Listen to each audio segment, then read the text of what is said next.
a que entredes no YouTube, busquedes Orgullo Galego, vos suscribedes e activedes a campá, e tamén nos sigades en iVoox, porque así xa vos notifica todo o contido. Temos ali máis de 55 conversas, estamos subindo vídeos agora tamén do Reino de Galiza, vídeos que estamos subindo primeiramente no noso TikTok, e nada, animo-vos a visitar todo iso e a seguirnos en redes.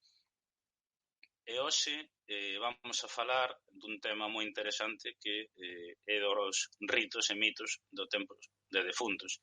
E para iso contamos novamente con Lidia, quen llevou a dar paso, que vexo que xa está aquí abaixo. Vamos a ver.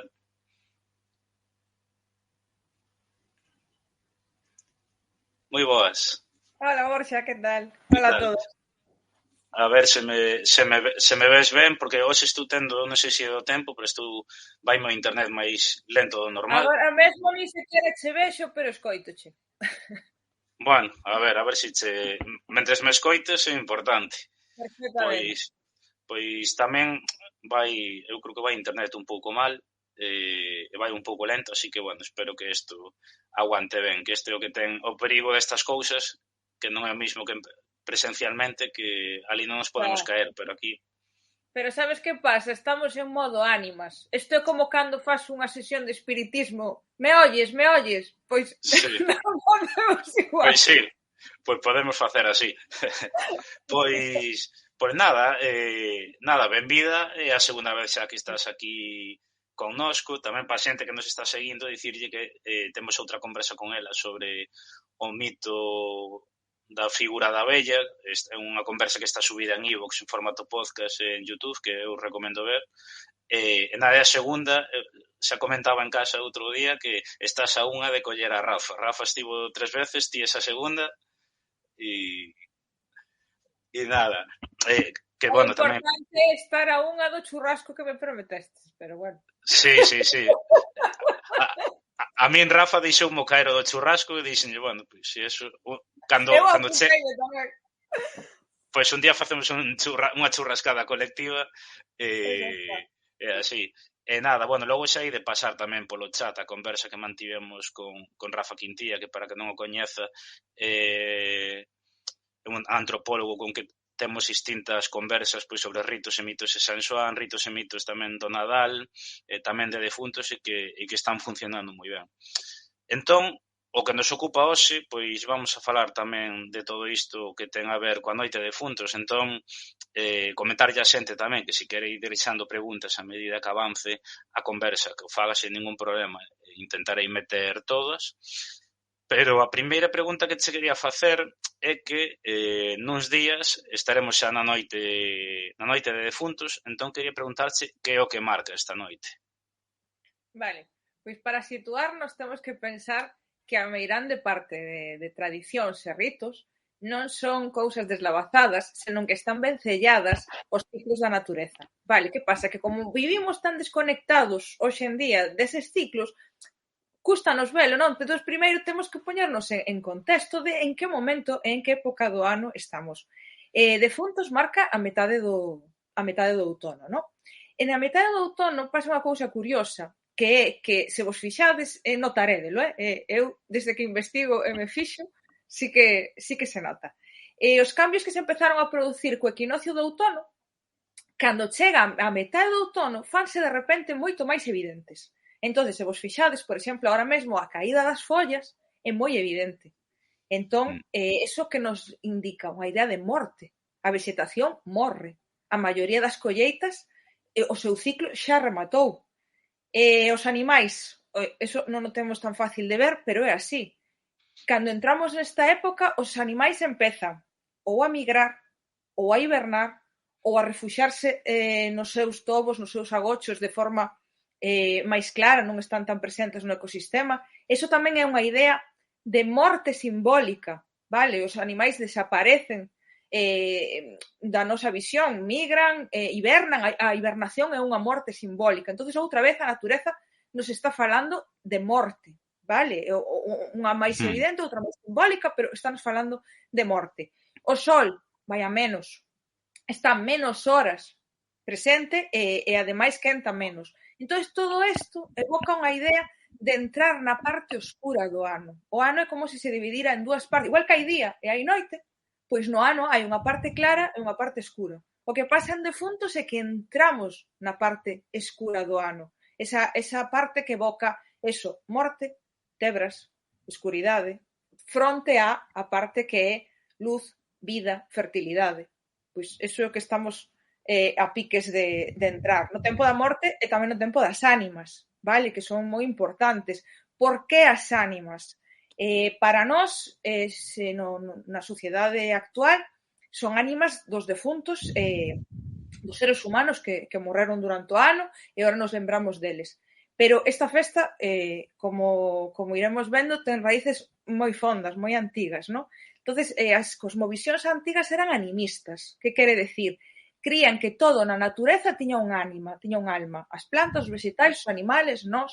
Entonces, estas cousas todas que acabamos de decir que morren simbólicamente, queda a súa ánima. Entonces, rexeneraránse cando chega a primavera. Entonces, é o tempo desas ánimas, non só as humanas. As ánimas da vegetación, as ánimas dos animais que se cazaron durante o ano.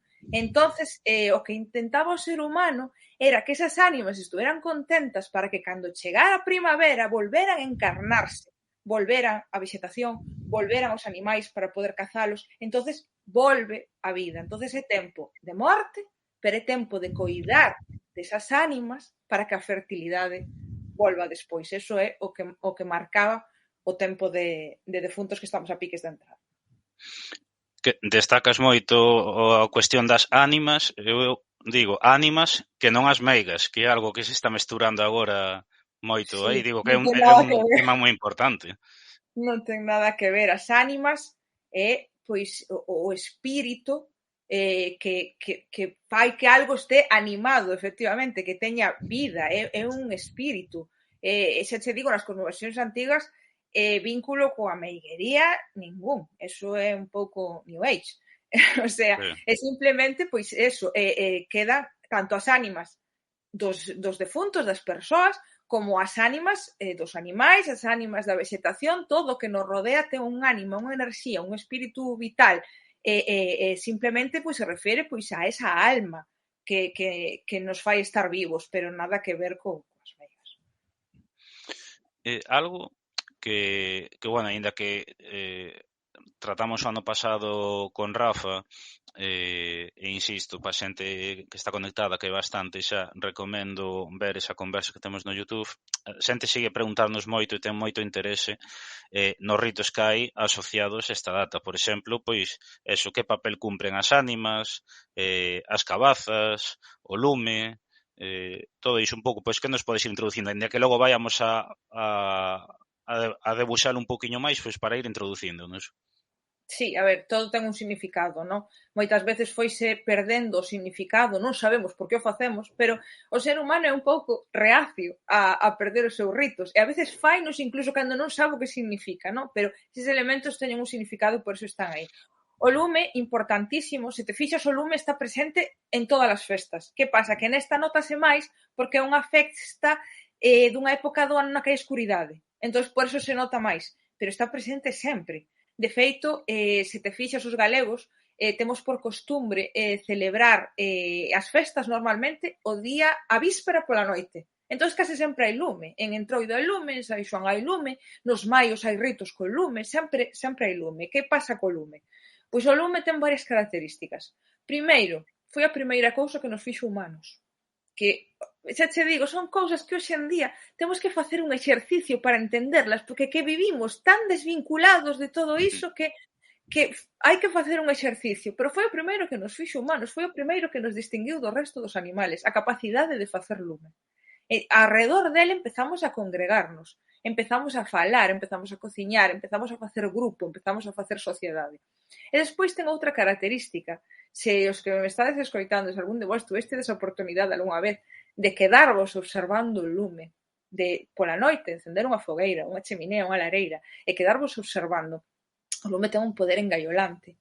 Ademais, como se encendía pola noite, ten a capacidade de despertar a nosa parte máis simbólica e máis inconsciente. Por eso, ao redor do lume se contaban os mitos, porque entre que estamos nese momento, entre que estamos medio, empezamos a ter sono, entre a vixilia e o sono, ese momento no que o cerebro empeza a desconectar a parte consciente e empeza a fluir máis o inconsciente, os símbolos, e xa o efecto do propio lume, todo eso leva a ese mundo mítico, a ese mundo da imaginación, por eso é tan importante nos ritos o lume, aparte de todo o demais que evoca, que é a volta da luz e todo isto, xa solo polo que vos estou dicindo ten unha conexión moi fonda co que significa ser humano. Despois, as cabazas, o que eu recollín, o que me di a xente maior, é que as cabazas, que, bueno, puxen vos aí unha para que a vexades, é que representan as ánimas. Hai nas boas, hai nas malas, por iso teño unha con unha cara bonita e outra fea, porque hai defuntos bons e defuntos malos, pero siento que di que representan as ánimas. De feito, incluso hai xente que me di que representa a compaña. Para eles, dixe que pinta ten a compaña e dinche que é isto. O sea que para eles son os defuntos. E despois, pois eso, esas ánimas o que nos recordan é que neste tempo todo está latente, todo está dormido esperando despertar, porque temos que pensar unha cousa, nós agora estamos enculturados nunha cultura cristiá que non contempla a reencarnación, a regeneración, porque nas cosmovisións antigas eso era básico.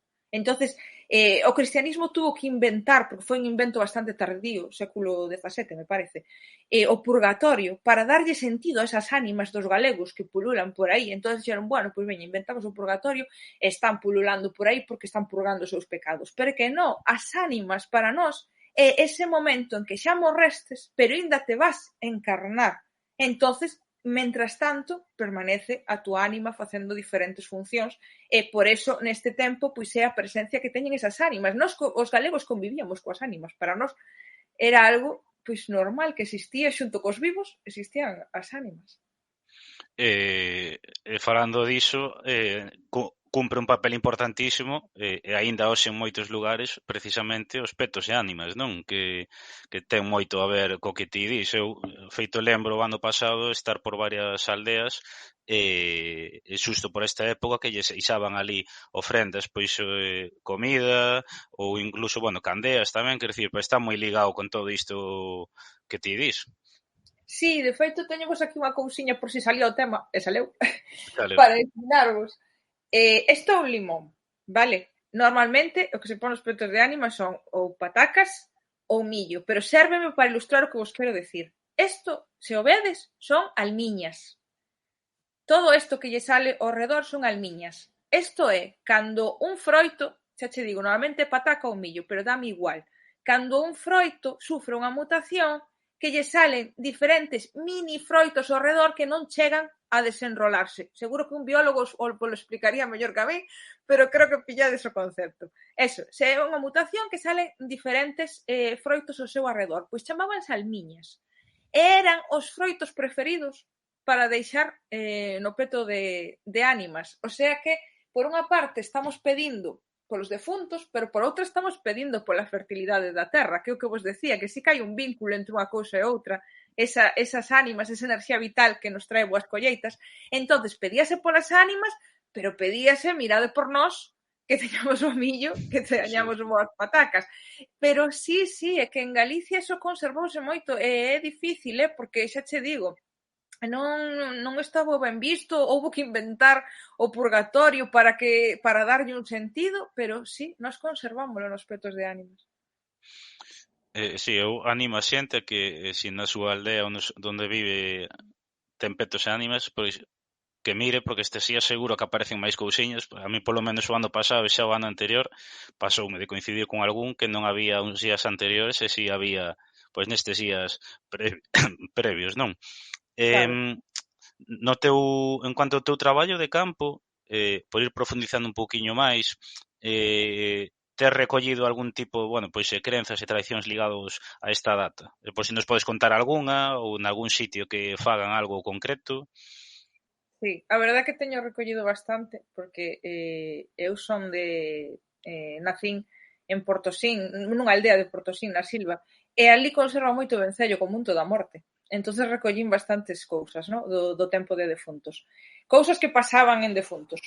Unha, porque ali, por exemplo, é terra de mariñeiros, os mariñeiros non podían saír esa noite, a noite de defuntos, ao mar, porque creían que nas redes, en vez de peixe, podías atrapar un defunto, que me pareceu fascinante. Falaremos da relación que pode ter. Primeiro contovos. Eso, non? Agora, como me dixo un informante, agora esqueceronse de que non se podía e van igual. Pero a tradición era que esa noite non se podía ir porque nas redes podía vir un difunto. Despois, no día de defuntos, cando se poñía o sol, dixéronme, nos anos 50, 60, non, máis tarde incluso, sí, pola edad dos informantes, incluso nos 70, que os nenos non podían sair afora despois de poñerse o sol, porque empezaba a transitar a compaña. Entonces podíanse atopar con ela. Non podían sair afora. Despois, do rito, por exemplo, das cabazas, todos os informantes o recordaban. Facer a cabaza, poñerlle a vela dentro, incluso unha cousa superinteresante que non atopei en Galicia ninguén que atopara máis ese dato para poder contrastalo, teño referencias de facer a cabaza coa vela tal e emborrallala. Igual que nos magostos nos tiznamos a cara, tamén a emborrallaban. Despois teño referencias xa pola zona de máis para o norte, pola Serra da Capelada e así, que incluso lle facían unha especie de peteiro, o sea que xa era un antropozoomorfo, igual que temos en algunhas representacións galaicas, sabes, que xa é mitad humano, mitad ave, pois facíanlle unha especie de peteiro. Con as cabazas que facían, algúns poñían nas fiestras e nas ventás, outros nas encrucilladas, e outros incluso recollín que lle poñían un pao e levábana pola aldea como unha especie de procesión. Despois recollín disfrazarse con sábanas, botar sábanas por riba e facer de compaña. Estouche falando, esta era unha señora maior, tiña casi 90 anos, o sea que anos 50 ou así, o sea, era antigo, non é que digas ti vi unha peli de Hollywood e botaron unha sábana pola cabeza. Non, era unha tradición. Tamén me dixeron, eso sí, que non se facía só a noite de defuntos, sino que se facía durante todo o inverno. Por qué? Porque temos que entender unha cousa, isto tamén é importante que vos quedes con ela. Antes falábase de ciclos. Agora, como se foi perdendo a tradición, as cousas quedan reducidas a un día moi concreto. Este día facemos isto, porque antes as cousas non eran así. Entroido non é un día solo. Entonces, defuntos non era, ala, hoxe solo facemos isto. Era, empezaban defuntos o ciclo da invernía. Entón, por visto, facíano durante todo o inverno, ata Entroido, incluso, o das cabazas e todo. Sí. Que máis? Esta noite, a noite de defuntos, recollín que lles poñían auga e velas. Pa que, non? Ou algúns sitios deixaban o lume encendido, pero o que eu recollín era auga e velas. Auga para que beberan se tiñan sede, e velas para que atoparan o camiño, para que cada alma atopara a súa casa e pudera vir visitar os seus defuntos. A mí pareceme tradicións preciosas, todas, a verdad, porque aparte xente contaches con sentimento, sabes, contaches creendo neles, nós ao mellor facemos, pero eles contanche como que o creían, é unha chulada. No, e é moi interesante porque o que estás comentando, por exemplo, nós temos publicado pois do que hai máis en redes en cuanto ao tema dos mariñeiros que non saían ese día en relación con cambados, pero a raíz desa publicación pois xente maior que decía, no, isto tamén se facía pois na zona do Grove, na zona da Guarda, no Baixo Miño, por Malpica e tal, ou sexe algo que posiblemente fose estendido nas zonas mariñeiras, non? Que tivese, aínda que agora pois igual falemos de sitios moi concretos, pero que tivese unha extensión maior. E logo tamén li eu hai pouco, non sei se foi nun artigo de Rafa, creo que sí, que co tema de deixarlle comida en algúns sitios, creo que era en Portugal, pero non sei se por aquí, o de deixar as castañas e que o día seguinte non as comían porque pensaban que tiñan as babas dos defuntos e todo iso. Sí, en Portugal era, non? De Vasconcelos, creían que estaban babadas dos defuntos. Esa é a expresión. Sí. Como que os defuntos... Claro, a ver, pasa unha cousa. Cando ti lle deixes un alimento a un defunto e a un espírito, que sea, inda que ti pola mañán o vexas íntegro, e o que creen as sociedades antigas é que nós o que facemos para entender estes ritos é comparalo con sociedades que aínda hoxe en día viven como se vivía antes, entonces así temos máis datos. Pois sociedades que fan isto e que viven dun xeito, eso, nesas cosmovisións máis animistas, chamáns e todo eso, dinche que inda que ti vexas o alimento inteiro, o que é a súa sustancia, o que alimenta, o defunto xa levou con el. Entonces, por eso está prohibido comer eses alimentos, porque non che van a aproveitar, van che facer mal, porque o que é a enerxía, a sustancia, desapareceu. Entonces, pois, por exemplo, reflictes en cousas como esas. Non comas esas castañas que deixamos por os defuntos porque están babadas, caeulles a baba ou comelas, e vanche facer mal, pero é esa crenza de que xa o defunto aproveitou a sustancia vital da castaña e a levou con el, por eso non se comía. Sí, comentan por aquí que cousa máis bonita, sí, a verdad que sí, é moi... E é curioso, logo falaremos sobre iso, porque aquí temos a sorte de ter conservado todo incluso moito máis tardío respecto a outros sitios de Europa, pero, sin embargo, nos últimos 50 anos o proceso de desconexión con todo isto foi brutal. Pero bueno, tamén para eso están estas cousas, aínda que eu creo que, e diso falaremos logo, é complicado, aínda que intentes recuperar, claro, nas sociedades anteriores a xente máis maior vivía, o que comentabas ti, non vivía e facía parte da súa vida todo isto, entón agora igual recuperámolo dun xeito máis simbólico, facémolo simbólicamente, pero claro, hai unha ruptura aí en cuanto a esa percepción, ese sentimento, non? Respecto a todo isto. Sabes que pasa? A ver, é certo o que estás comentando.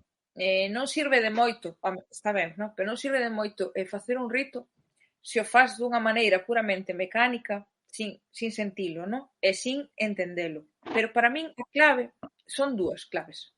En unha, por eso eu fago o meu traballo. Eu fago o que fago porque lle vexo un sentido, non?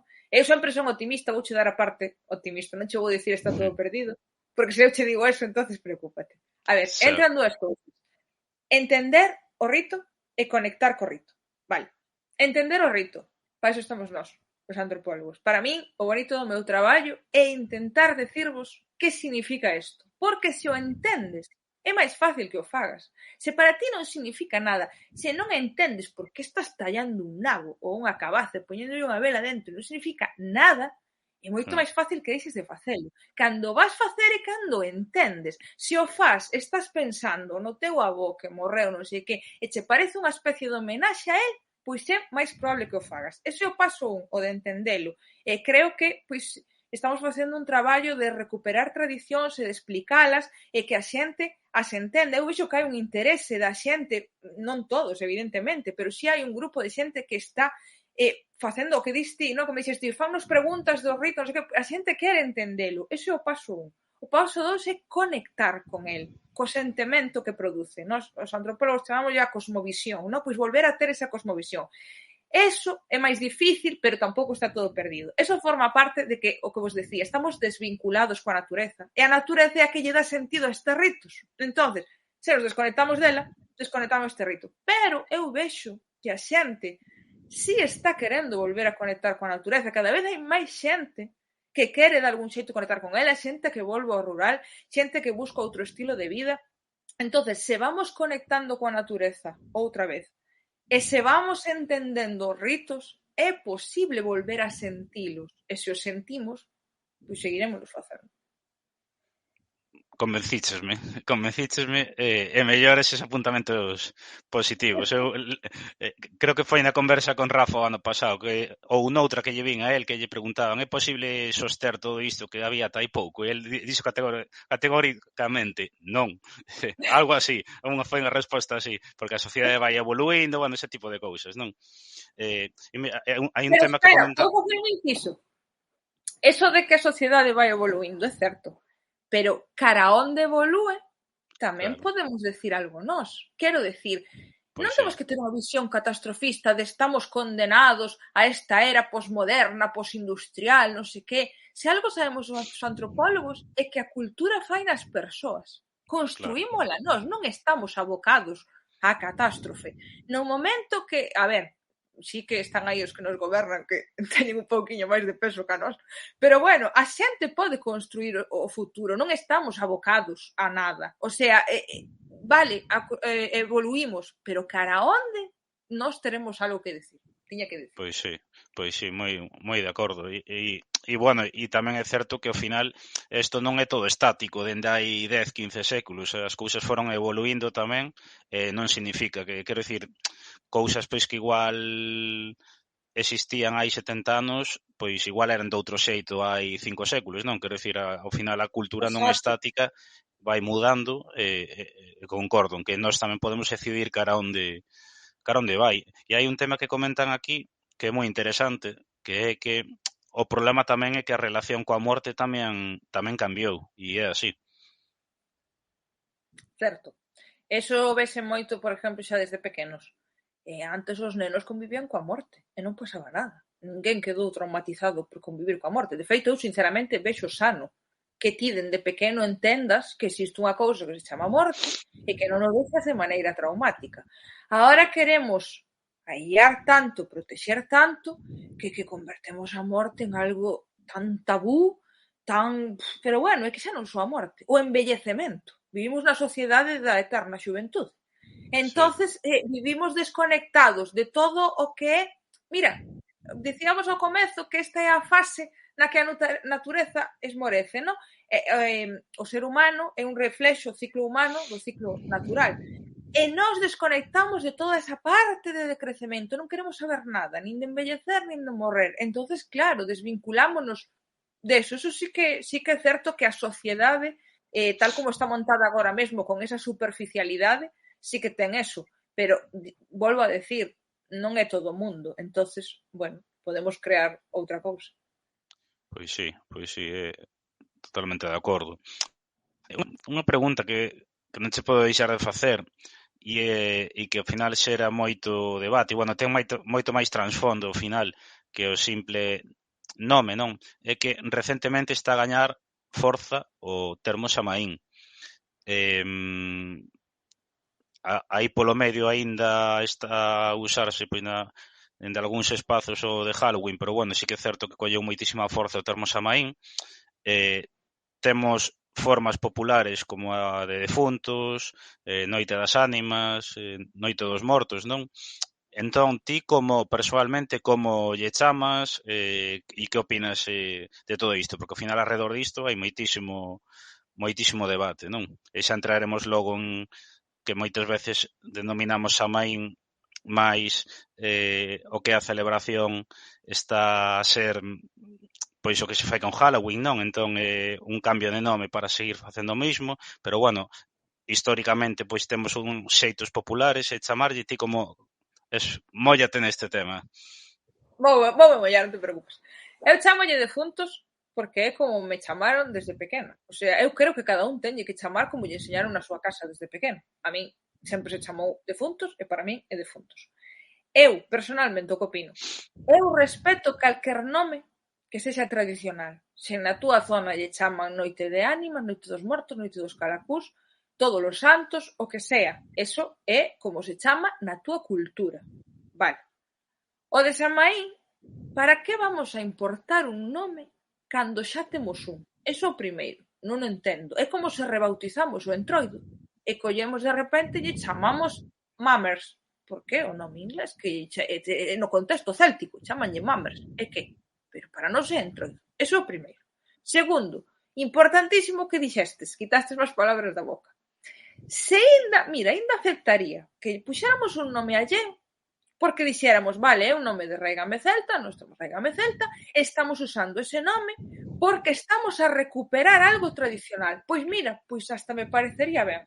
Non é o nome tradicional, eu chamolle defuntos, penso que hai que chamarlle con nome tradicional, pero mira, pareceme ben.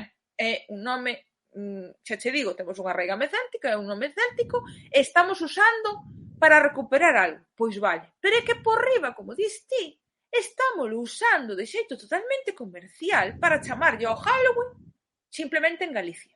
O sea, entonces ves paquetes de hotéis e de non sei que che venden o Xamaín e un Halloween totalmente e chamase Xamaín. Pois sinceramente non estou de acordo. E ademais, claro, eu quero, bueno, tamén a xente que está conectada pode comentar no chat pois como lle chaman na súa zona e que opinan de todo isto, pero Sí. claro, eu entendo que por unha parte todo iso naceu pois creo eu cunha vontade positiva de intentar dicir, che, aquí Halloween non, que temos as nosas propias tradicións, os nosos propios ritos, non? Entón hai creo eu, esa parte positiva, pero claro, o problema que o facer todo tan de xeito superficial, sin profundizar, sin moitas ocasións contar con expertos que coñezan o tema, ou incluso sin ir a antropólogos, coa xente maior da túa zona, que seguramente é moi sinxelo xuntarse coa xente máis maior, que facía dese pequeno? Bueno, pois un poquinho eso, e logo coas antropólogos para darlle un contexto, pois quizáis máis darlle contexto a todo iso e darlle un significado, non? Eu Pero creo que claro, sí, sí. perdón, interrumpí. No, di.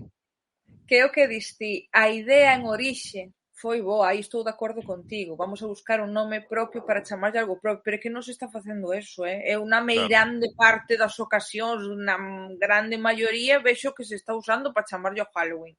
Se fora Sí. coa idea que naceu, de verdad que estaba totalmente de acordo, pero que ao final non se está facendo eso, entonces Sí, sí, e logo, claro, ves por sitios noite meiga, que non ten nada que ver, claro, con esta época, desfiles, claro, e ao final témolo moito, quero dicir, eu que comentaba ao principio, aquí aínda temos a nivel, creo eu, cultural, tradicional, por ese tardío proceso de industrialización, ao final o mundo rural chegou moito máis tarde, non? Noutros sitios todo isto desapareceu no século XIX, aquí ainda chegou outros anos 70. Entón temos a facilidade depois que se conservou todo isto e temos ainda todas esas fontes para poder recuperalo e darlle un pouco máis de rigorosidade, non? Pero é certo que ao final estáse facendo todo un pouco así, sen maldade ningunha, pero ao final, claro. estou de acordo, si, xa che digo, eu penso que efectivamente a idea en orixe foi boa, incluso se meteu nos coles con esa idea, pero que ao final Sí, a maioría dos coles están facendo un Halloween, o sea que sí, foi en orixe boa, pero non se está facendo. De todos modos, tes razón no que acabas de decir, que temos un montón de sorte, pero moitísima, de que se conservara durante tanto tempo, porque precisamente nos conservamos o vencello coa natureza durante moitísimo tempo. Incluso chegou a industrialización e nós seguimos conservando ese vencello. Ese vencello rompeuse hai 2 días. E que ainda está aí, o que dis ti, non fai falta ir a sí, un sí. antropólogo. Fala cos vellos e vancho contar.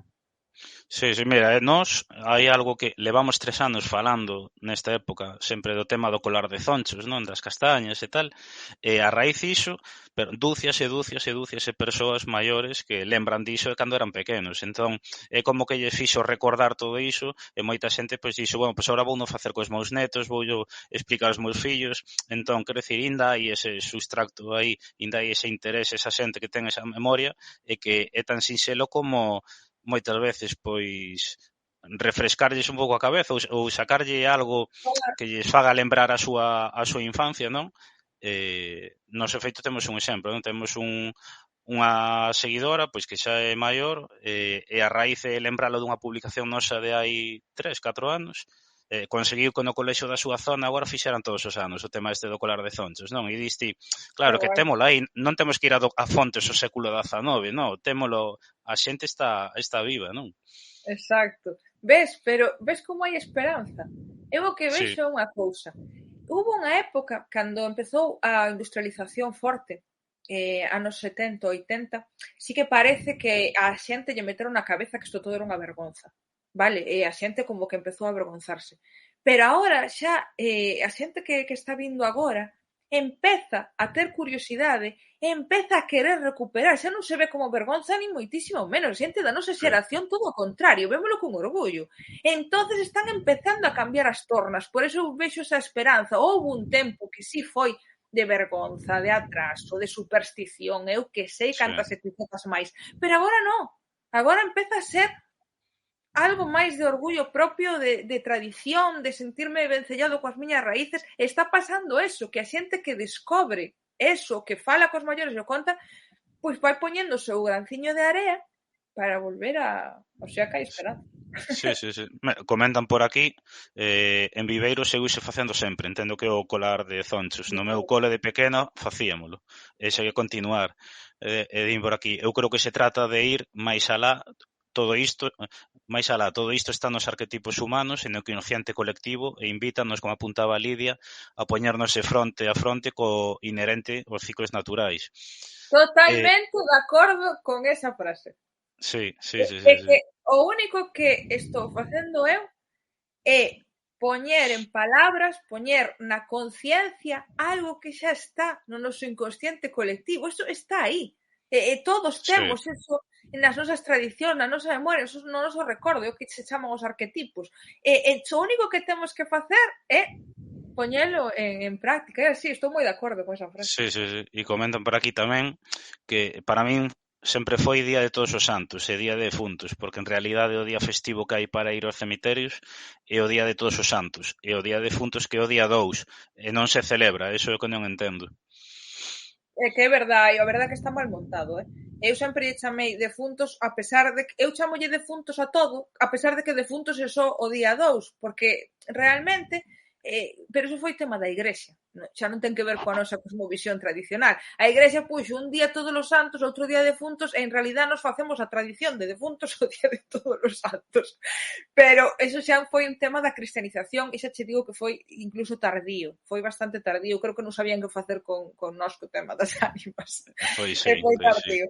Pero vamos, que en realidad o que celebramos é os difuntos. Eu vexo que a xente non vai a celebrar a todos os santos, vai celebrar os seus difuntos. Totalmente de acordo. Vamos a meternos máis en profundidade nisto e quero tocar un tema do que xa falamos noutro directo e é sobre o papel que ten a vella na noite de defuntos e neste inicio do ciclo da escuridade. Vale. No Samaín celta sí que esta data era moi simbólica porque marcaba o momento no que aparecía a vella. A vella é a propia natureza. Vale, a vella é o propio cosmos. En cada lenda pode representar un aspecto concreto, pero a realidade é que ela representa a natureza, incluso moito máis alá, o cosmos enteiro, o universo enteiro no que nos estamos inmersos. Pero xa solo no papel de natureza. Entón, claro, se entramos na fase escura do ano, se entramos na decrepitude, pois é o momento no que ela se fai vella. Ela é esa natureza, ela agora é vella.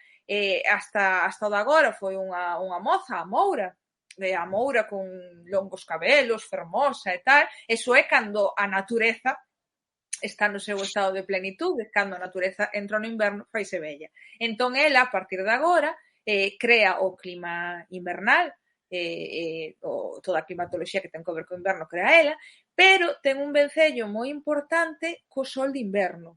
E o sol no inverno enténdese como que é vello, por iso non quenta, por iso non ten forza. Entonces é ela, esa vellez. De feito, a Moura ten un vencello moi grande co sol do verán. Ela peitea os seus cabelos loiros ao sol, e moitos informantes din que o propio sol está no seu cabelo, que brilla. Son os rayos de sol, o que quere simbolizar esa melena loira que brilla tanto son os rayos de sol brillando con forza. Sin embargo, cando é vella, pois xa é unha velliña que o sol non quenta e xa che digo, crea xiada, crea todo o clima invernal. Pero, ademais, ten outra cousa moi chula no sentido dese que falábamos coas ánimas, que ela, durante o inverno, é a custodia destas ánimas, nun doble sentido. Na natureza, porque todas as ánimas da natureza volven ao seu seo. A vexetación caeu, tal, está en forma de semente, está baixo terra, está no ventre da terra, volveu ao seu seo.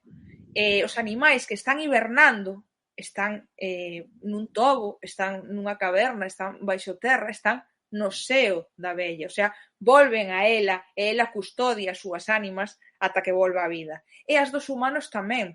Temos condenas eclesiásticas feitas polo propio Papa no século XIII que decían que esta manda de defuntos, que nós só conservamos o recordo da manda de defuntos, pero no século XIII xa se fixo a condena de que esa manda de defuntos iba procedida pola vella, o sea, é ela a que nos trae as almas dos defuntos, e a levaba polas casas para recoller as ofrendas que lle deixaba a xente nas casas, porque ela, no seu aspecto vello, é a deusa da morte, é a deusa do umbral. De feito, témola representada nos umbrais das mámoas. Por todo o contexto donde hai megálitos, ela aparece, feito en Francia, na Bretaña, si, aparece o corredor da Mámoa, sí? E despois é a propia Mámoa. Xusto no umbral, donde pasas de corredor a Mámoa, hai representacións que nesas zonas, en Francia, é unha muller. Son 2 peitos e un colar. En Galicia, ten forma de serpe. Por exemplo, no lago Castiñeiras, na Mámoa do Rei, pois é unha mámoa de corredor, empeza despois o que é a cámara, e no umbral hai unha serpe. Iso todo foi na referencia a ela. Ela é esa... Mira, na cosmovisión cristiá, San Pedro é o que está coas chaves na porta, pois esa é ela. Ela é deusa do umbral. Entonces, ela é a que custodia e deixa, neste tempo, abrir as ánimas dos mortos que nos veñen a visitar. Ela fai ese periplo con eles e é a que pecha as portas despois para que os defuntos podan volver. Entonces ela, claro, ten moito vencello con esta época do ano. Unha representa a propia estación escura do ano, outra crea o clima invernal, o sol de inverno fai referencia a ela, e por riba é a custodia das ánimas que transitan este tempo e incluso as da vexetación que volven ao seu seo materno durante esta época do ano. Ten moito traballo nesta época. Vamos entrar máis adiante, outra vez non na vella, pero continuando con este inicio da escuridade, tamén se di que nesta época, é algo que xa citaste un poquinho antes, bueno, que nesta época comeza a percorrer os camiños e o mar a Estántiga ou a Compaña, non? Entón, que nos podes contar disto? Bueno, que ese é un tema moi chulo que eu tamén teño recollido. É que aquí en Galicia pasaba unha cousa. Mira, temos referencias documentais de Portugal e Asturias. E despois eu, cando estuve facendo traballo de campo en Italia, o sea que fíxate onde chega a crenza, vou falar de algo galego, en Italia tamén o recollín.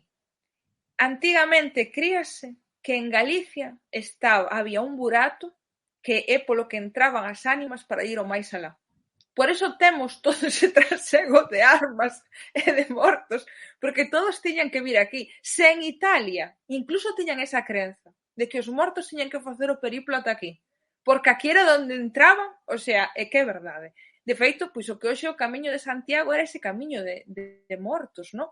Nos peregrinamos os vivos recreando ese camiño que facían os mortos. Entonces, eso cando é por terra. Pero despois está o tema do mar, que tamén é moi importante.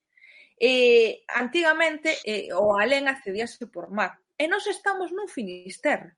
Estamos nun Finisterre atlántico. Na Bretaña, por exemplo, consérvase tamén esa tropa de mortos, pero que ali incluso conservaron un detalle chulísimo, que hai un barqueiro que embarca esas ánimas e o leva alén.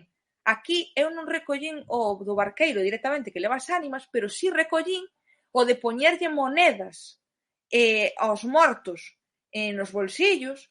Para que? Para pagarlle o barqueiro. Que barqueiro? E xa non che saben explicar máis.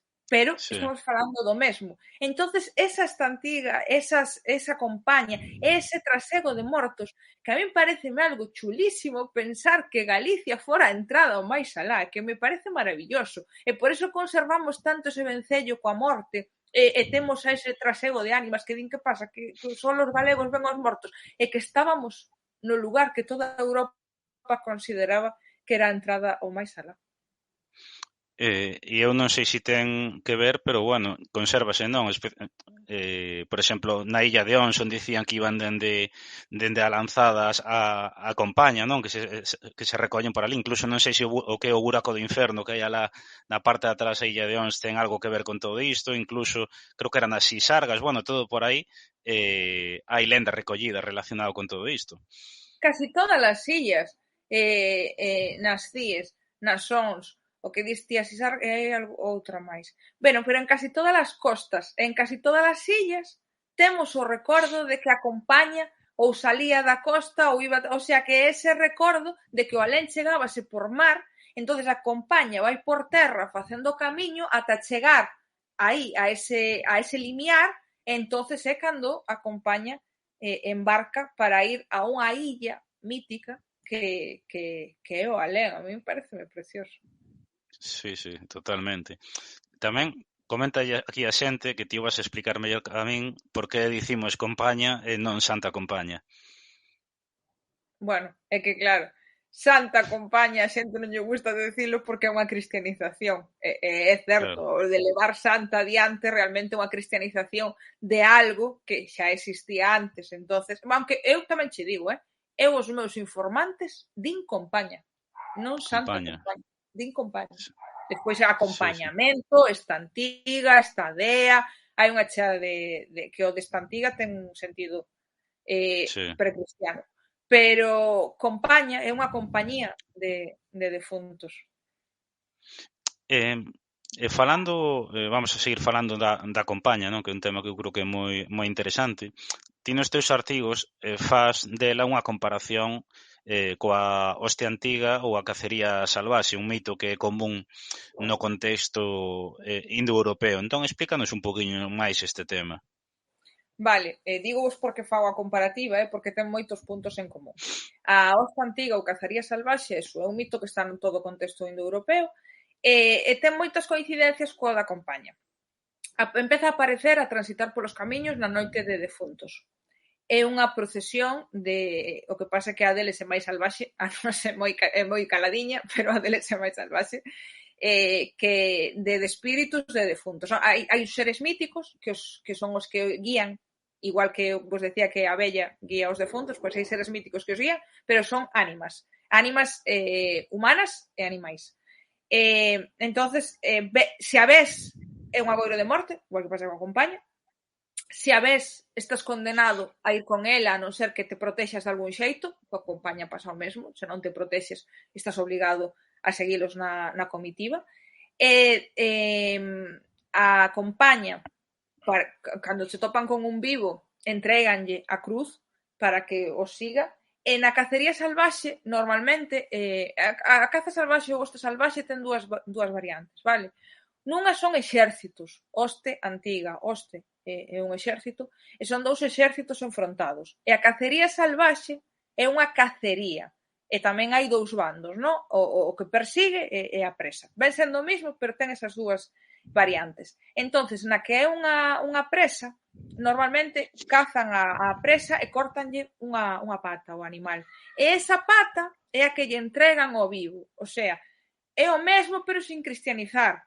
Saen a mesma noite, empezan a salir defuntos toda a invernía, velas é un agoiro de morte, transitan polos camiños, e se os ves teste que unir a eles, o de entregar algo ao vivo é realmente o mesmo. Eles inclúen que tamén son os creadores do clima invernal. Vale, cando hai treboada é a cacería salvaxe con ese estrondo salvaxe ou esa hoste pelexando que é a que crea o clima invernal no seso. Eu nunca o recollín, pero todo o demais é idéntico, incluso o nome, isto dixo xa Alison Tolosana, o antropólogo. Esta antiga é hoste antiga, que é un dos nomes da cacería salvaxe, hoste antiga, que se lle dá por toda Europa. Entonces crese que esta antiga provén de hoste antiga, o sea que o vencello, entonces digamos que ese mito indoeuropeo sería un pouco a parte precristiá da nosa estadea. Este é un tema moi interesante e eu lendo sobre o que escribías, non? Chamoume a atención, por exemplo, que cando falas a hoste que son vistos como un exército fantasmal, non? Como dous exércitos enfrontados, dicías que un vai precedido pola vella e outro polo vello. Entón, quería saber quenes son este vello e esta vella.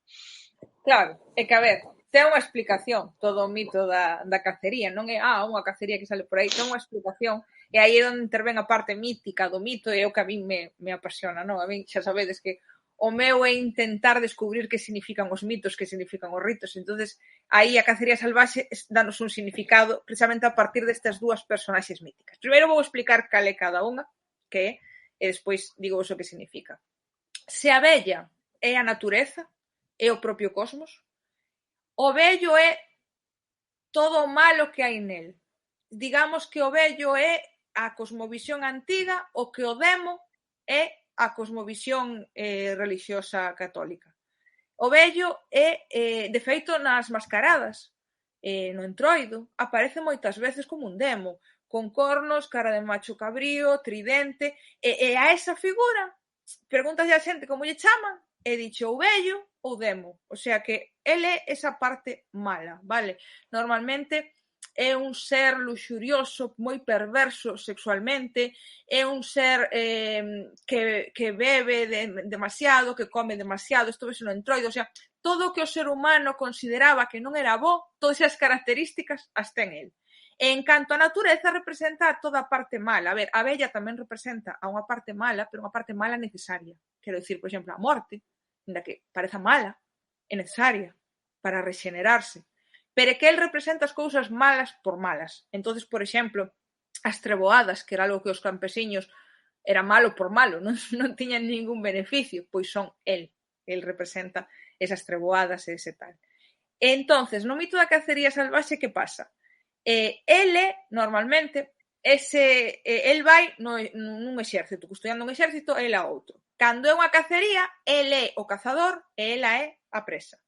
Entón, normalmente vaina perseguindo de forma luxuriosa, quere un encontro sexual con ela que ela non quere, entonces por eso a persegue. E que significa eso que é cada un? Pois ela é o sol. De feito, nos mitos vikingos dice claramente que nesta época do ano o sol, para eles, tiña que facer o mesmo percorrido, solo que no inverno fai moito máis rápido. Por iso son menos horas de luz e corre moito polo ceo. Porque ela vai correndo todo o tempo para escapar del. E, de feito, el vai na acabar por alcanzar, que é no solsticio de inverno. No solsticio de inverno gañan as tebras. E os mitos vikingos así o din. El é un lobo, vai na cazando todo inverno, no solsticio por fin a colle. Pero colla só, ela morre, pero só para rexenerarse. A partir de aí renace, volve a ser nova e vai crecendo, van crecendo os días, entón chega o equinoccio de primavera e cando eclosiona.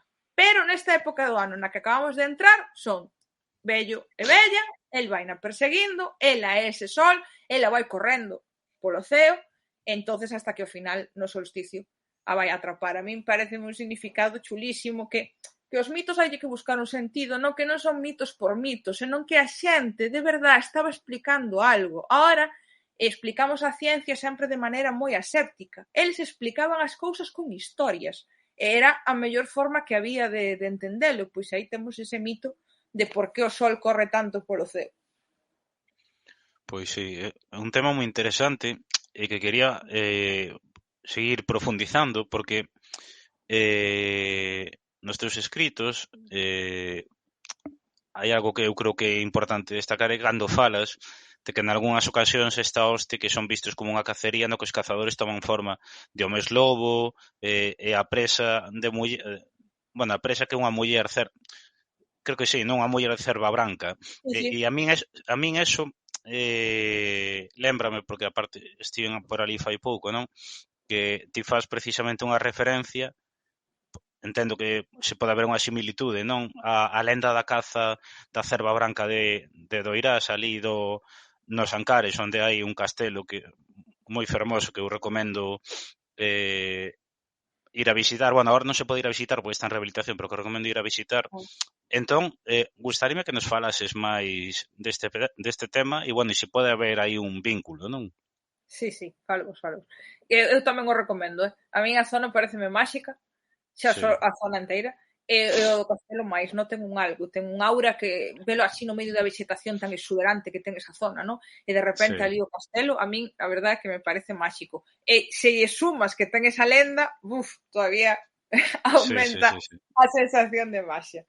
Vale, eu cando estiven por ali, estuve non sei, fai 2 anos, xusto antes da pandemia, recollín unha versión da lenda da cerva que me deixou fascinada, porque a fai todavía máis semellante ao mito da cacería salvaxe, que coñecemos todos é a de Carré Alvarellos, vale? Que foi o que a recolleu e a popularizou. Entón, todos repetimos a mesma. Pero eu preguntei ali para que me contaran, claro. Entonces, deronme detalles que non están na de Carré Alvarellos, pero que son moi similares ao mito da cacería salvaxe, entón eu quedeime fascinada. Vale, na que me contaron, Aldara non quería casarse porque normalmente contanos que se iba a casar con el e de repente, por algunha razón, converteuse en cerva. Non, na que aí me contaron, ela non quería. E entonces foi ando unha meiga que a convertiu en cerva durante a noite e muller durante o día, que iso é típico da cacería salvaxe, para que pudera escapar del.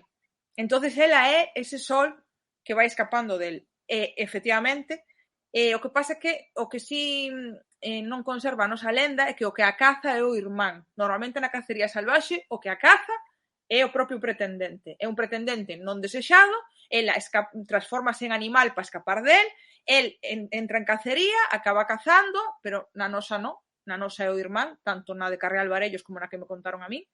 Pero o fascinante é unha, o de que a transformación sexa porque ela quixo transformarse para escapar del, que a persiga porque non quere, e despois temos un dato super interesante en Galicia. Que pasa ao final da lenda? Como non pode co corpo enteiro para demostrar que é Aldara, que fai? Córtalle unha pata. Iso é tipiquísimo da cacería salvaxe. Córtalle sempre unha pata ao final, que de feito é a que se lle entrega ao vivo que se encontra coa cacería salvaxe. Entonces, eu que nese artigo que mencionas o que digo é que as similitudes son moi grandes. Poderedes decir, xa, pero iso só é unha lenda, non? Se fora un mito tan importante, porque só se conservou nos Ancares, nese castelo, non sei que. Bueno, eu fixeme a mesma pregunta. Entonces puxeme a investigar. Cheguei a un artigo de Bouza Brei que falaba deste mesmo lenda, entonces el atopou unha referencia de Murguía, de 1875. Murguía di: Galicia está llena de leyendas de hombres lobos e de mujeres ciervas. E di Bouza Brei, eso quere decir que antes esta lenda estaba máis extendida. Ahora que conservouse aí no castelo, pero tuvo que estar máis extendida, porque senón por que di Murguía que Galicia está llena de leyendas de hombres lobos e mujeres ciervas? Entón Bouza Brei di que efectivamente tuvo que haber un tempo no que estuvo máis presente, pero que o desaparecer o animal no ecosistema, pois a xente vai transformando os mitos noutros animales que lle resulten máis coñecidos ou vaise desvencellando do mito. Pero sí que é posible que esa lenda de Navia de Suarna faga referencia a ese mito da cacería salvaxe. E máis, incluso vos dou outro dato que a min ainda me parece máis fascinante. Hai investigadores que estudaron nas pinturas rupestres dos santuarios das covas santuario paleolíticas, aparecen pinturas de cazas de cervo. E nos nosos petróglifos, super habitual, caza de cervo.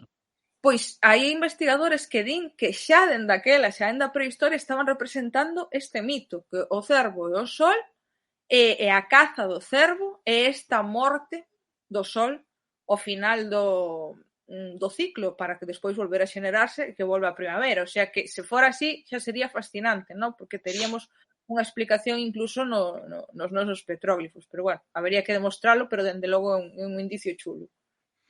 Seguro que ali nos Ancares se conservou mellor, seguro que niso influiu tamén o illamento daquela comarca, non? Que en moitas ocasións inflúe tamén para a conservación disto. Moito, sí que influye, mira, de feito, hai moitas cousas que se perderon en zonas de mar precisamente porque os portos foron a primeira zona de intercambio de cultura, e claro, eso é bo, pero é malo, porque tamén hai máis contaminación. Se te fixas, hai moitas cousas que quedaron no interior donde, ao mellor, sitios máis incomunicados. Sí que é verdad que influye, e tes razón que nesa zona, pois é verdad que pudo ser un dos motivos de que se conservara. Entón, con todo isto, ti pensas que realmente a compaña non deixa de representar todo o que falabas a cacería salvaxe, pero nunha versión cristianizada, ou realmente son interpretacións que tampouco se poden confirmar ao 100%? A ver, que todos son interpretacións que non se poden confirmar ao 100%, eso todo o que vos digo é así, pero bueno, os antropólogos estamos acostumados a traballar con hipóteses, vale? Hipóteses, Nós claro. Non podemos ir ao xacemento, escavar e atopar unha pedra e decir, pois isto está demostrado. Nós traballamos con hipóteses. Agora ben, e as hipóteses hai que fundamentalas. Eu non podo chegar aquí e dicirvos sí, eu creo que sí, eu dou unha cantidade de datos, e cando hai moitos datos dis, home, pois pinta ten. Neste caso, non é só cristianización, senón é un cambio cultural. Mira, se vos fixades, o mito pasou por varias fases. Cacería salvaxe remite a un pobo de cazadores. Eso quere decir que o creou unha mentalidade cazadora. Aí van espíritos de persoas espíritos de animais, cando o ser humano tiña outra cosmovisión. Hoste salvaxe xa é propia de poucos guerreiros. Aí xa pasa a ser un exército. Os animais van tendo menos presencia, hai cabalos e hai cans, pero xa o ser humano empeza a ser a parte importante e que era o motor desas sociedades, a guerra. Entón xa, en vez dunha cacería, pois é un enfrentamento entre dous exércitos. A procesión cristiá non só é un cambio cultural hacia o cristianismo, senón que xa non hai presencia de animais, xa o ser humano é o centro do mito, e xa non hai cacería, non hai guerra, simplemente é unha procesión máis tranquila que sí que recrea as procesións fúnebres cristiá. Pois é o que parece, non? Parece que hai unha evolución. Mira, os mitos teñen unha cousa, dixéstelo ti antes, foi un comentario moi acertado. A cultura non é un fósil. Vale, eu podo vos decir que isto ten un orixe en cosmovisións máis antigas, incluso do paleolítico, pero iso non quere decir que o mito veña prístino dende o paleolítico e a xente o conserva así. Non, a gracia da cultura é que vai mudando e vai se refacendo e vámola construindo nos mesmos. Entonces os mitos vanse adaptando a cada momento cultural. Ti non vas contar un mito dunha cacería cando ti non sabes nin o que é unha cacería. O sea, ti contas un mito que teña que ver co mundo no que vives. Entonces este mito dá a sensación que se pode rastrear varias etapas históricas, pero que sempre está intentando contar un pouco o mesmo. Moi interesante o que comentas. E ligado a todo o que estamos falando xa dende o comezo, eu quería que nos falases pois que papel cumpren aquí as mascaradas de inverno, porque curiosamente, aquí en Galiza non maioritariamente as máscaras quedaron ligadas ao ciclo de entroido, pero non en todos os sitios foi así. E hai en Portugal, por Zamora, por aí hai máscaras que comezan a sair outubro, novembro, incluso decembro, non? Eso é. Xa solo aquí pretiño, entre os montes. E as mascaradas comezan agora por defuntos, na festa da cabra e do cañoto, en Las Urdes, o sea, sitios que nos rodean, as mascaradas empezan a salir en difuntos. E, de feito, relacionado con isto que estamos falando, é que hai investigadores que din que as mascaradas de inverno son un rito actuado que intenta recrear o mito da cacería salvaxe.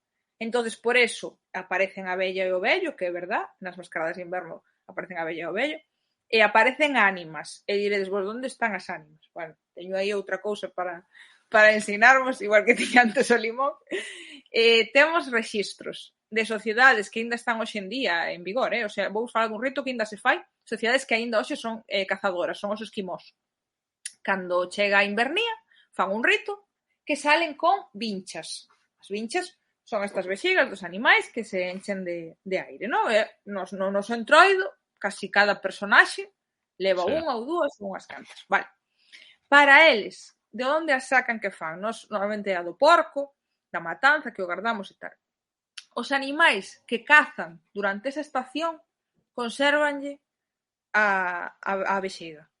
Cren que aquí dentro está conservada a ánima do animal cazado. Entonces salen con elas nesa recreación, na súa versión do que sería o noso entroido, na súa versión do rito, salen con elas para que eses animais que cazaron, o que vos decía, esta é a súa ánima para que se rexenere e cando chega a primavera poda volver a haber abundancia de caza.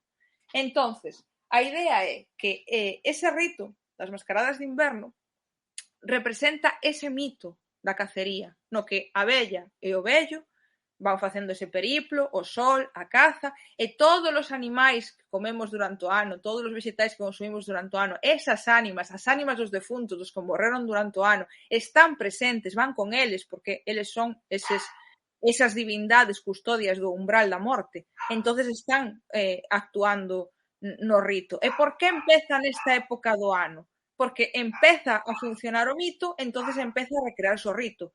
Que nós en Galicia temos apuntes de que pudo pasar algo parecido, porque tiznamos a cara. O de tiznarse a cara tamén se fai no entroido, pero que temos referencias de Escocia, que está aí ao lado, que é dun contexto celta, que esa cara tiznada do magosto temos recollido que se facía emborrallar para representar as ánimas. E nos facémolo. Temos o que vos dixen, eu recollín a xente coa sábana por riba e facendo os calacús para recrear a compaña. O sea, temos indicios de que non é unha mascarada propiamente dita, pero si había ese intentar recrear as ánimas, ese intentar vestirse de algún xeito que podía ser. Sí, porque é curioso, non? Que conserven isto pois na zona de Zamora, en zonas fronteirizas con Galiza, pero que aquí non sei se que pois que igual se perderon antes ou, bueno, o que for, pero é cuanto menos curioso porque temos casi todas ligadas ao ciclo de Entroido. Non, si, parece que todo o movemos hacia aí, pero xa che digo, eu vexo indicios de que algún día nos tuvemos que facer o mesmo. Non temos ningún dato moi concreto, pero ten toda a pinta. Logo falaremos algunha cousiña máis esta, pero unha reflexión e pregunta que te quería facer é que bueno, eso algo que é curioso, non? É que na actualidade o de pedir comida e bebida polas casas está asociado ao Halloween, con isto do truco ou trato, non? Mais temos testemunhas de que era algo habitual, ata non hai tanto en Galiza, non? Por unha parte, en cuanto, digamos, escritos, non? Pero tamén na Illa de Arousa, onde aínda celebran o saír a pedir os efuntiños, non? Con esa frase de unha limosniña por os efuntiños que van alá, o que falábamos de que tamén tocas ti nun artigo do bispo de Mondoñedo que prohibira bueno, todos os ritos estes, non? De saír a pedir polas casas. Entón, gustaríame que falases un pouco disto, e logo tamén se pode ser que estas crianzas que ian pedindo polas casas pois levasen tamén chocas, peles, etcétera, como acabas de falar ti nas mascaradas. Se te fixas, os petitorios é algo moi típico das nosas tradicións. Faise en Reis, faise en Entroido, faise nos maios, o sea que é algo vencellado aos nosos ritos, o de ir pedindo polas casas. E efectivamente temos referencias de que aquí se facía, unhas etnográficas e outras documentais. O bispo de Mondoñedo quéixase no século XVI. E mira, moito caso creo que non lle fixemos. Pero quéixase de que van pedindo polas casas no día ou de todos os santos ou de defuntos ou os dous.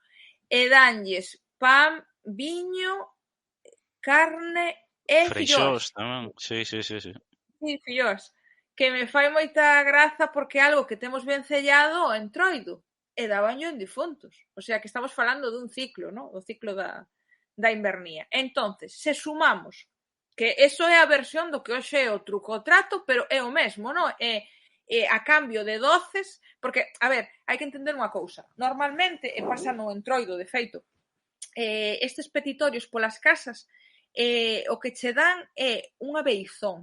Normalmente os integrantes danche algunha beizón, neste caso polos defuntos, en Entroido é máis para as colleitas, cando lle das algo, dixe, que che vaya ben as colleitas, que che vaya non sei que, son beizóns. Entonces ti a cambio entregas eses alimentos. De feito, tamén temos referencias que cando non lle daban, poñíanos verdes. Non só as colleitas, senón ás veces a infertilidade, en plan, pois co teu marido sexa impotente, cousas así. Entón, se lles das hai beizóns, e senón, pois hai así un pequeno escarnio. En este caso, pois, todo vencellado aos defuntos, pero é o mesmo, é a mesma dinámica, non? Entón, se xuntamos, temos o petitorio, que xa che digo, quedou reducido ao truco o trato, pero iso é unha beizón a cambio de algo, tal. Temos o petitorio. Temos o que vos dixen que o recollín de poñer a sábana, temos o de tiznar a cara, eso todo é o precurso tradicional do que hoxe se fai no Halloween. Estamos a falar das mesmas dinámicas. Cámbialle os tempos, cámbialle o cine, que agora o Halloween está moi influído polo cine, cámbialle o que sea, pero estamos a falar da mesma dinámica. Logo, o que me preguntabas de se podían levar máscaras, pelicas, non sei que. Hai unhas fotografías do Samaín nas Illas Hébridas, todo ese contexto das illas do norte de Escocia, do Samaín dos anos 30, que ás ves teño colgada no blog en algún artigo que se alguén lle interesa. Eso é un Entroido galego. Eso é uns con pelicas, outros coa cara tiznada, outros cun pan, outros con roupas vellas, outro o das pelicas con cor, non sei que, e que é exactamente o mesmo. O único que non hai, e isto é importante, chocas. Eu creo que as chocas sí que non as habería. Penso que as chocas son máis propias do Entroido, e dirás ti, por qué? Normalmente o que temos recollido na cosmovisión tradicional é que as ánimas moléstaslle os ruídos fortes e os cheiros fortes. Iso é o que facemos no Entroido. Ruídos moi fortes e cousas que cheiran moi mal. Moi Que forte, moito sí, sí, sí. tradicionalmente usábase moito a bosta e tal. Porque o Entroido é o final deste ciclo. Aí xa queremos que as ánimas marchen, si, estuvo moi ben que nos acompañaran durante o inverno, pero ahora xa que marchen, que volvan a encarnarse, que volvan a traer a fertilidade á terra, que volva a vexetación, que volvan os animais que saian de hibernación, queremos botalas. Entonces aí, cando facemos moito ruído e cousas que cheiran mal, o sea que é probable que as chocas non as usáramos hasta o final. Pero o resto, sí que é probable que esa fora pois a mesma roupa que se usaba no Entroido, pois a mesma que se usaría en toda a invernía. Eu lía hai pouco un artigo sobre o que comentaba eu da Illa de Arousa, non? Que falaban de que tradicional dali, pero claro, posiblemente o que falamos antes, ali mantívose, pero fose algo xeralizado, porque tamén sí que se falaba que nos anos 30, 40, 50 en moitos outros sitios ainda a xente saía a pedir, non? E é Sabes que curioso, pois que pasa? ali... Sí, Que agora temos un problema. Eu fíxome que a xente usa como algo identitario, que tamén o entendo, non?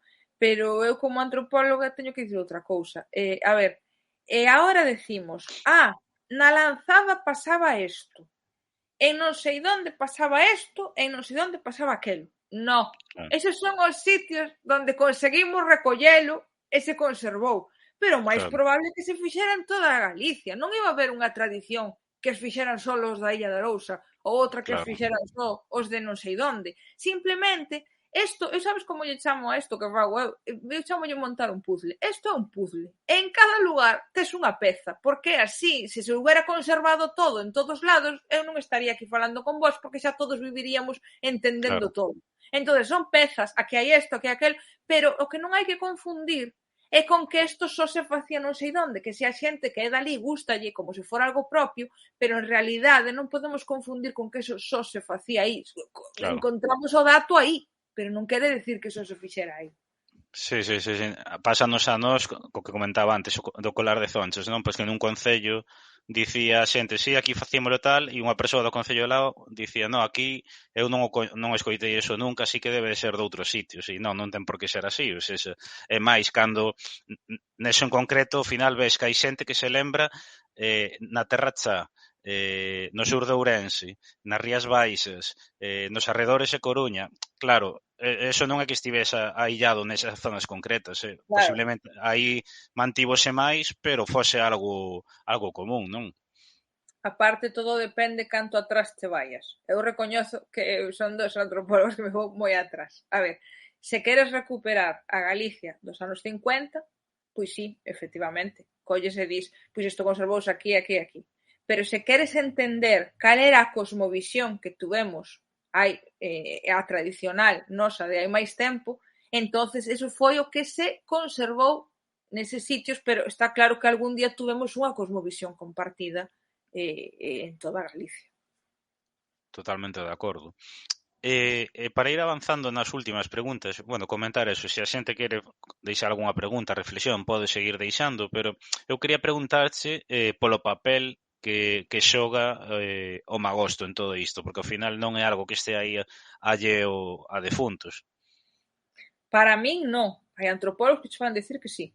Eu creo que para min forma parte do mesmo clarísimamente. Hai que indique non, que son dous ritos que non teñen nada que ver, pero para min sí, por varios motivos. Primeiro, coinciden as datas. En moitos lugares, o magosto facíase precisamente o día de Todos os Santos. Segundo, o carácter funerario da castaña é innegable. O que dis ti dos colares de zonchos é que aos nenos facíaselle o colar de zonchos para ir ao cementerio con el posto. O sea, iso é un carácter funerario clarísimo. Para que lle queres facer o colar de zonchos para ir ao cemiterio? O sea, iso é que a castaña ten un carácter funerario. Despois, temos recollidas tradicións en Galicia de que cada castaña que comes liberas un ánima. Nos Ancares tamén. Cada castaña, nos Ancares din, cada castaña que comes con fe, o día de todos os santos estás liberando un ánima. Me parece que din así. Pero bueno, temos en outros sitios de Galicia. O sea, o vencello entre castaña, ánima, é innegable. Para min, o magosto é un aspecto máis de toda esta tradición ligada á morte, ao defunto e ás ánimas. Aparte, realmente ten unha explicación antropolóxica. É un pouco escatolóxica. Eu, se queredes, explícovela. Penso que seremos todos maiores, pero a verdade é que é un pouco escatolóxica, pero ten unha explicación. Vale, ten unha explicación. A castaña é un froito que dá gases, vale? Que é moi cómelo, é moi fácil que botes peidos. E me diredes vos, que ten que ver isto con nada? Bueno, pois está investigado polos antropólogos. Nas cosmovisións antigas, o aire está moi relacionado coa ánima. Que é a alma? Pois para eles é o aire, non? O alento vital. Cando morres, soltas esa última vaarada e aí vai a túa alma. Vale. En todas estas cosmovisións pensaban que o comelas e botar eses peidos, por eso estabas liberando esa ánima, vale?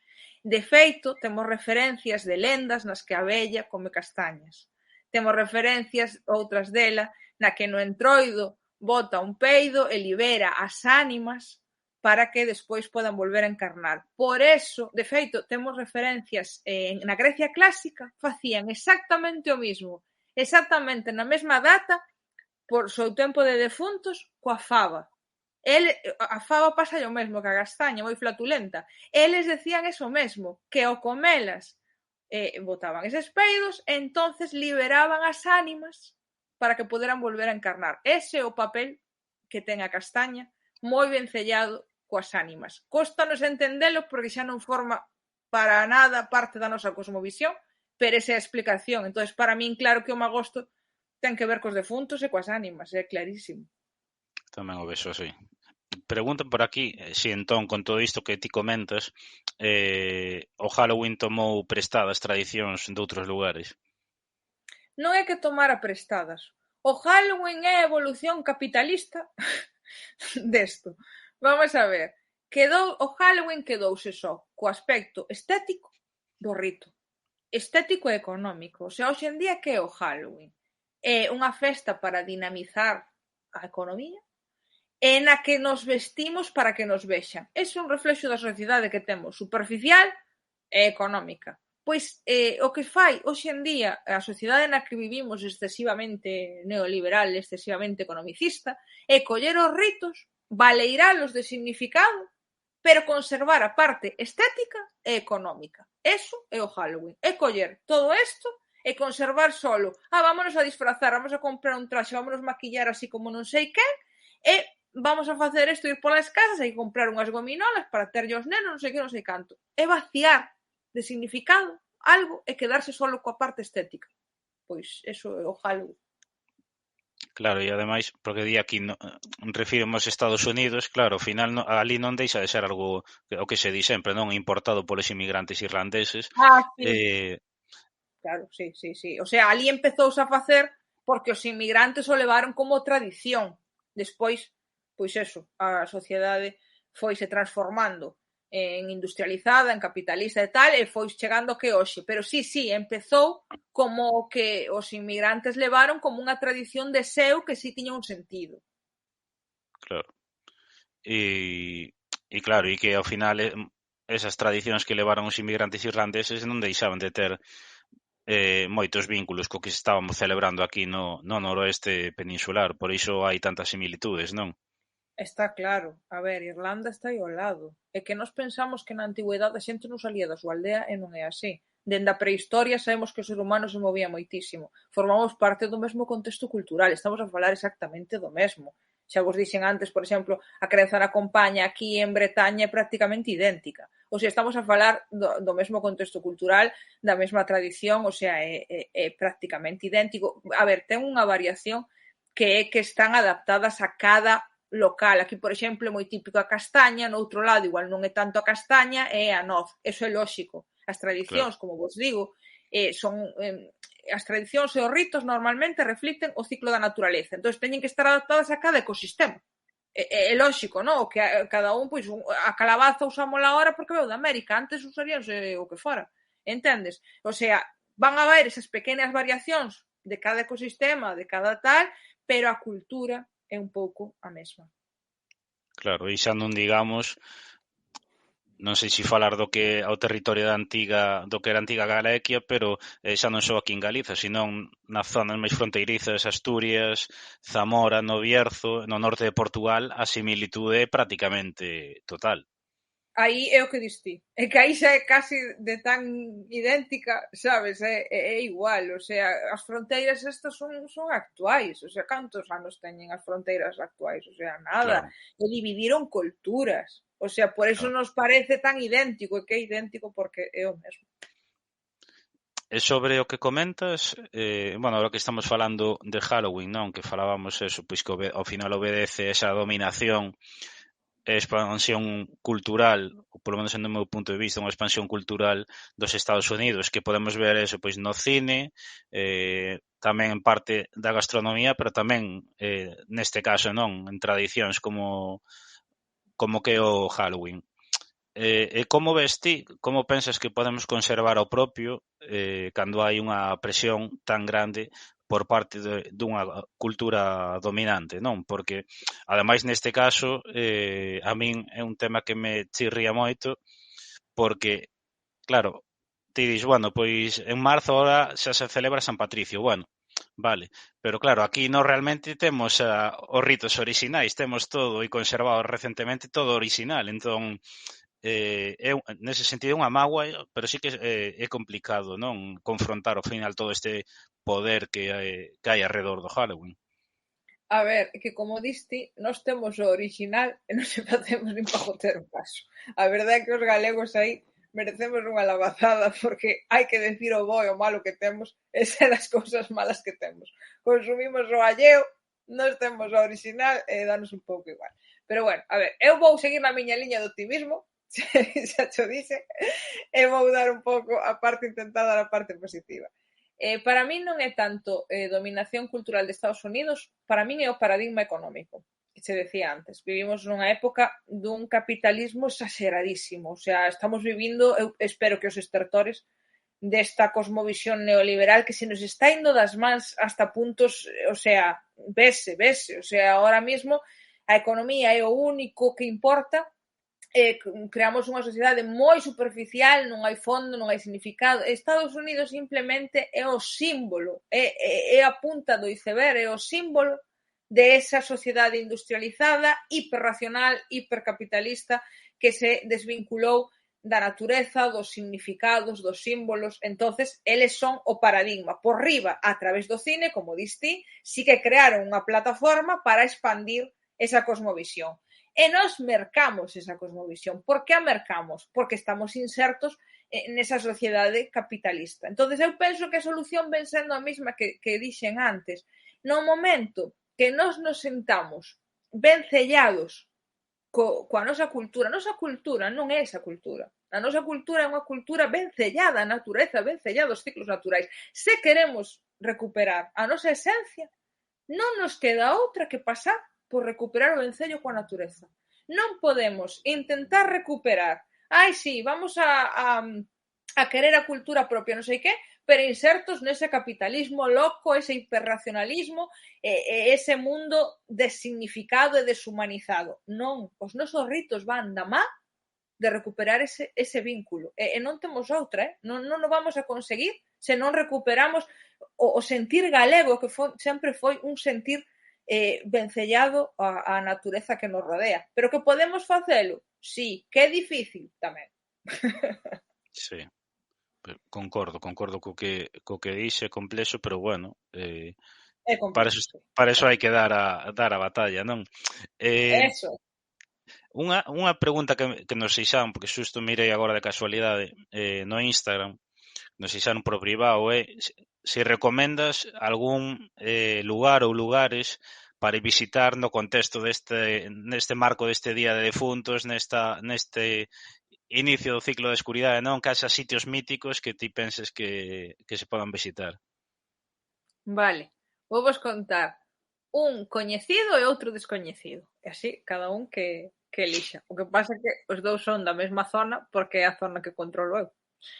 Mira, o tema dos magostos, por exemplo, que dicimos que está moi vencellado a esta data, os magostos tiñan unha cousa moi chula que non a dixen antes, de por que inda por riba creo que forman parte máis do chisme do contexto de defuntos.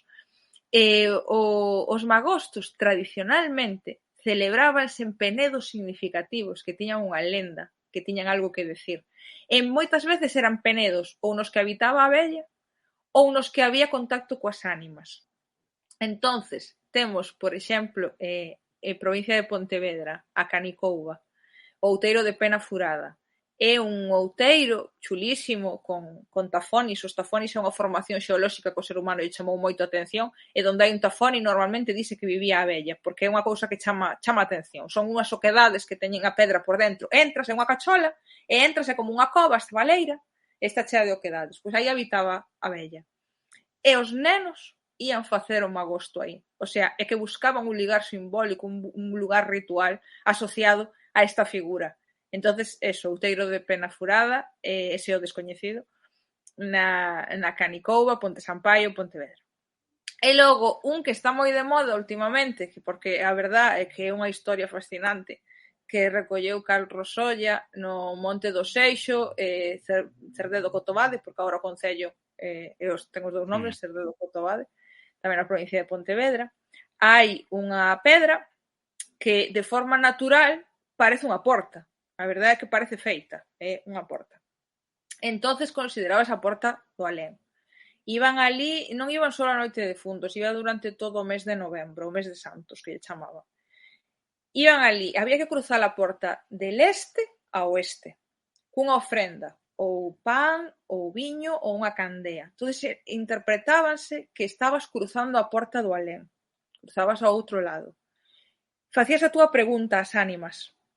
E no vento recibías a resposta. Hoxe, por desgracia, o monte está inzado de eólicos, o sea que vai ser difícil escoitalo. Pero o rito era unha zona moi ventosa.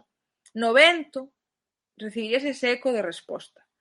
Había que ter a precaución de volver a cruzalo no mesmo sentido, porque senón, se dabas a volta por outro lado, a túa alma quedaba vencellado alén, porque entrache pero non saíches. E tamén hai que ter a precaución de non contarlo a ninguén, porque normalmente nas lendas sempre pasan cousas se ti revelas os segredos de alén, pero en todas, na mitoloxía celta, nos nosos mitos, sempre pasan cousas. Neste caso, se revelas o que che dixeron as ánimas, quítanche a voz, queda rouco de por vida. Pero é un sitio moi chulo para visitar nesta época pola tradición que ten ligada. Sí, moi bonito. Comentan por aquí, eu lembro de 30 anos para atrás, a miña infancia, tanto escolares e zonchos que se vendían no cemiterio de San Amaro todos os días e defuntos, como ir pedir polas casas en Reis. Só teño 42 anos, así que realmente non é tan remoto. Que é verdade, eu tamén de pequena recordo que en defuntos me trouxeran un colar de zonchos. E o de pedir polas casas e non recordamos, e non somos tan vellos, o sea, bueno, un pouco somos, pero quero decir que hasta non hai tanto ainda se facía, non estamos falando do ano catapún. Sí. Sí, totalmente de acordo. Para ir rematando xa, por unha parte, primeiro preguntarche, que tamén nos comentaban, se recomendas pois artigos para ler sobre isto, ou libros, ou mesmamente eso, o teu blog, que tamén tes cousas moi interesantes. Libros, a verdade é que sobre difuntos solo, o sea, análisis antropolóxicas só de difuntos, non hai moita cousa. Normalmente está en libros que falan dos ritos en xeral ou das crenzas en xeral, o sea, a verdade é que non está moi traballado nun sitio solo, pero temos libros interesantísimos, o sea, temos os análisis de Lisón Tolosana sobre todo o tema da Santa Compaña, unha chulada. Despois, libros relacionados de todos que falen das festas e dos ritos tradicionais de Galicia, vanche falar de defuntos sempre.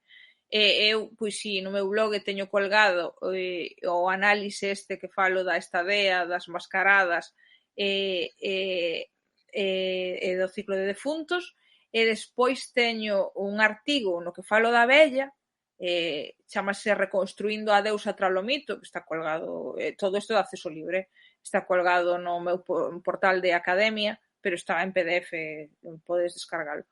Na Sociedade Antropolóxica Galega tamén está colgado. Que aí falo do mito da abella e da súa relación tamén coa estadea, coa caza salvaxe, co entroido, bueno, un pouco das cousas que acabo de falar, pero métome a afondar un pouquiño máis.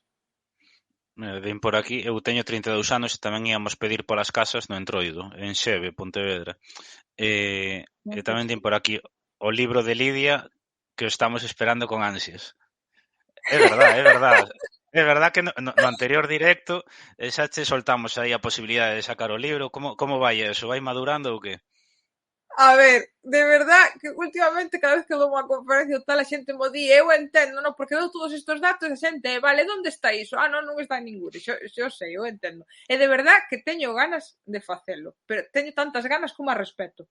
Pero sí, o sea, eu creo que xa chegou o momento en que me teño que poñer a recopilar todo isto e a darlle sentido nun libro e me poñerei. O que pasa é que xa digo que de verdad que me dá respeto, porque eu a abella de verdad que lle teño moito cariño, todas estas tradicións teñolles moito respeto, é unha cousa contalas así, e outra é decir, vale, pois miña, vou poñer a escribir e facelo, pero sí que creo que xa vai chegando o momento, porque xa empezo a ter unha acumulación de datos, e todos me preguntades, e digo, mira, pois terei que sacalo, e se despois teño que retractarme, direi, segunda parte, descubrín isto novo, e agora saco o segundo volume. Isto é un clamor popular, ou seja, que tens que poñerte aí e logo, cando teñas, vir aquí a presentalo. Perfecto, e despois facemos a churrascada. Claro. Bueno, igual esa xa é a cuarta, non se sabe, a ver, pero igual hai unha churrascada previa e outra posterior. Bueno, para celebrar o libro hai que facer unha, esa invito eu, Veña. E xa quería que nos comentaras, porque estes días comentabas en redes sociais que ibas a falar máis sitios, entón non sei se se pode saber se estes días tes previsto sair nalgún sitio no que podemos escoitarte. O 2 de novembro, día oficialmente de defuntos, no quen anda aí da TVG, estarei falando tamén de tradicións de defuntos en directo, sí. Pois aí estaremos atentos, que xa estiveches outro día, eso, para que non o saiba, estiveches outro día falando, era do levantamento de paletilla, non? Eso é, esta vez das tradicións de defuntos. Eu recomendo que, bueno, a xente que nos sigades, que a busquedes en Instagram, en Facebook, tes que facerte Twitter tamén, que hai moita xente interesada nestes temas, aínda que é unha rede social máis... E incluso eu recomendaríache facer TikTok, porque facer vídeos así de un minuto explicando estas cousas eu creo que che iban a funcionar moi ben, tes que darlle unha volta porque aparte tes moita facilidade para comunicar. Nós estamos facendo con Orgullo Galego así algúns vídeos e defuntos, pero a anos luz o que podes facer ti. O que pasa é que o de resumir nun minuto non sei como vou facer. O facilidade de palabra moi ben. O de resumir nun minuto xa, pero bueno, haberá que pensalo. Ao final, a ver, a mí o que me gusta é divulgar. E sí que é certo que ao final teñome que ir subindo o carro das redes sociais porque é a maneira que vexo que máis chego a xente. A min gustame comunicar. A min non me gusta, mira, é unha cousa moi fea que se fai no mundo da academia, que o coñecemento queda aí. Solo saben os 4 que están nesa universidade e tal, pero a mí o que me interesa é contarlo a xente. Claro. Sabes? Se eu sei cousas das nosas tradicións, pero non chega a xente, de que serviu, non? Entón, o bonito, a verdade, é que o que me gusta é divulgar. Entonces, pois, sí que é verdade que me teño que ir subindo o carro. Tamén é verdade, e ti o sabes, a cantidad de tempo que quita de dedicarse ás redes sociais. Sí, pero sí, bueno, pero... Sí. Pero mira, eu teño comentado, ainda comentaba outro día con unha persoa que é profesor de universidade e todo iso, a raíz da campaña esta que estamos levando adiante sobre o Reino de Galicia, porque, claro, a xente, sobre todo dese mundo, non? E, bueno, que está conseguindo sacalo dos ámbitos tan académicos e formais para levar todo o que levamos falando anos ao campo máis informal, non? A xente que polas outras vías non chegaría. E eu creo que precisamente eso e precisamente o positivo que teñen as redes sociais, que tamén teñen cousas negativas, pero é que podes comunicar, podes transmitir coñecemento nun espazo no que a xente hoxe está. Ou seja, se ti non queres estar, non esteas, pero a xente vai estar. Entón, aproveitalas tamén para transmitir todo este coñecemento. Claro, que nos diría hai 15 anos que estaríamos en Twitch falando de ritos e defuntos, non? E, sin embargo, hai máis de 30 persoas conectadas aínda, véndonos agora despois de unha hora e media. Nos vai haber moita xente nos próximos días fora de directo. E eu creo que sí, eu animaríate a facer o TikTok porque é un tema que che vai a funcionar ben. Eso sí, como fagas vídeos de máis un minuto e medio, vanche liquidar, Pois terei que concentrar moito. Vou ver como fago. Non sei como se fala da vella en un minuto, pero bueno, a ver. Pois sí. Nada máis. Novamente, eso, agradecerte que estiveras hoxe aquí connosco, a verdade que eso, vamos camiño dunha hora e 40 casi, pero a min pasouseme rapidísimo. Antes de rematar, din por aquí algo máis sobre tradicións da noite de defuntos. Entón, se nun minuto, que animarías a xente a facer estes días? Algo que, pois a xente que di, bueno, eu quero recuperar isto, quero facer algo porque me gusta, que lle animarías a facer?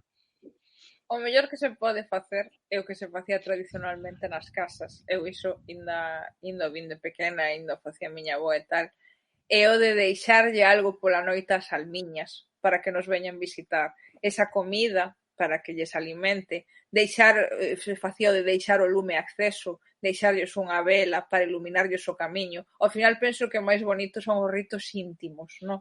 O Sí. que ti te podes lembrar dos teus defuntos e facer ese rito íntimo de decir, pois, para os meus defuntiños. Paréceme precioso esa conexión que tiñamos e espero que sigamos tendo os galegos con difuntos. Eu fago acordarme dos meus e deixar esa ofrenda que é unha maneira de decir penso en ti e se che podo axudar a encontrar o teu camiño alén, pois vouche axudar pois con esta veliña ou dándoche comida para o camiño. Eu o que vos recomendo é que fagades eses ritos máis íntimos e máis persoais que non teñen nada que ver con esa parafernalia, pero que ao final Sí. son a esencia. Pois sí, aquí en casa tamén se fai dende hai uns anos e tamén, pois, se a xente quere facer unha cabaza tamén e deixala por aí, tamén non está mal. Incluso, nós este ano, eu prometínme facelo por primeira vez e facer o colar de zonchos, facer para nós tamén e facerlle para a cadela, un pequeniño tamén, así que... Foto, Borxa, foto, queremos ver fotos.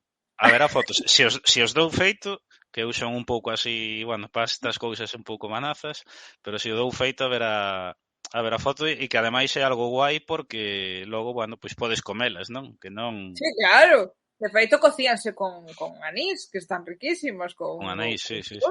Bueno, sí, claro, ten unha doble función. Non é, de feito, o da... Bueno, está deste lado, sí. O da... A cabaza tamén o fixen eu e ademais na miña aldea o recheo faise con el chulas. Non sei se sabedes o que son, pero sí. É unha cousa local. É unha especie de buñuelo, filloa, é frito. Entonces ten unha parte, sí, ti entreteste facendo a cabaza, pero o recheo despois faz a chula, o sea que doble... Eu coñezas máis polo entroido, pero sí, agora tamén se fan. Na miña aldea fanse polo tempo de defuntos e despois toda a invernía. Sí. Pois nada máis, eso. Mil grazas por estar hoxe aquí. Nada, grazas a vos, encantada sempre que me chamedes.